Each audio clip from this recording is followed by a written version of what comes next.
ये जो छुट्टी की मांग को लेकर जो सियासत चल पड़ी, बतौर संत, बतौर आप हिंदू महासभा से जुड़े हुए एक संत, मुझे बताइए सर, उसको कैसे देख रहे हैं आप? देखिए अनुराग जी, पहली बात कि हम कपीस जी को बहुत बहुत धन्यवाद देते हैं, समाजवादी पार्टी के प्रवक्ता, कि उन्होंने इस चीज को ध्यान दिया।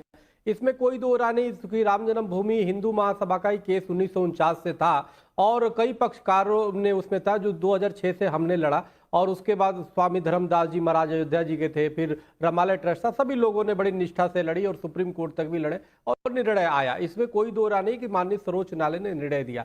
लेकिन एक बात और जरूर है कि उसमें जो 22 जनवरी जो तय हुई है, तो निश्चित रूप से 22 जनवरी अपने आप में हिंदू स्वाभिमान दिवस है। और क्योंकि 1528 में जिस प्रकार से मीर बाकी ने तोड़ा, उसके बाद अनेक संघर्ष हुए, अनेक युद्ध हुए और उसके बाद आज जाकर के माननीय सर्वोच्च न्यायालय के द्वारा निष्पक्षता से जो है निर्णय आया है। मुस्लिम पक्षकारों को भी 5 एकड़ भूमि मिल गया, हिंदुओं का भी भव्य, तो निश्चित रूप से हिंदू स्वाभिमान एक दिवस के रूप में है। दूसरी कांग्रेस जो नेता बैठे हैं, वो जो बार बार कह रहे हैं कि जी रामनवमी को कर दिया जाए। भाई, आपके गठबंधन की सरकार बिहार में है, आपने रामनवमी को जो छुट्टी होता है उसको आपने खत्म कर दिया, आपने कृष्ण जन्माष्टमी की छुट्टी को खत्म कर दिया, वहां पे रक्षाबंधन की छुट्टी को खत्म कर दिया, वहां पे महिलाओं जो माताएं बहनें तीज और ज्योतियां करती हैं बच्चों और पतियों के लिए, उसको आपने रोक दिया और बिहार का किसको सबसे बढ़ावा बड़ा दिया? पर्व तो छठ है, ईद, बकरीद और मुहर्रम को डबल छुट्टी कर दिया।